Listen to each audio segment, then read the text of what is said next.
कराची के औरंगी टाउन वारे इलाके में रेंजर्स ऐं पुलिस गडियल कार्रवाई कई है, जंहिंमें 2 जवाबदार गिरफ़्तार कया विया आहिनि।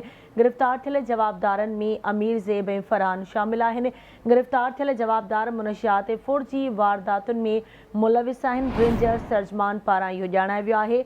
ब्रेकिंग न्यूज़ अवां सां शेयर कयूं पिया कराची मां, जिते औरंगी टाउन वारे इलाके में रेंजर्स ऐं पुलिस गडियल कार्रवाई कंदे 2 जवाबदारनि खे गिरफ़्तार कयो आहे।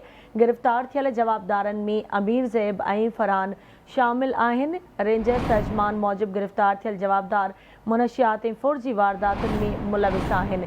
तफ़सील मालूम कंदासीं कराची मां आवाज़ जो रिपोर्टर आमिर सुप्रो खां।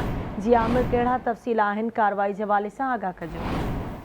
जी बिल्कुल गज़ाला पाकिस्तान रेंजर्स ऐं पुलिस इंटेलिजेंट मालूमात जेको आहे कार्रवाई कंदे औरंगी जे इलाइक़े में मंशियात ऐं डकैती ऐं ॿियनि वारदातुनि में मुलविस जेके 2 जवाबदार आहिनि उनखे गिरफ़्तार कयो आहे।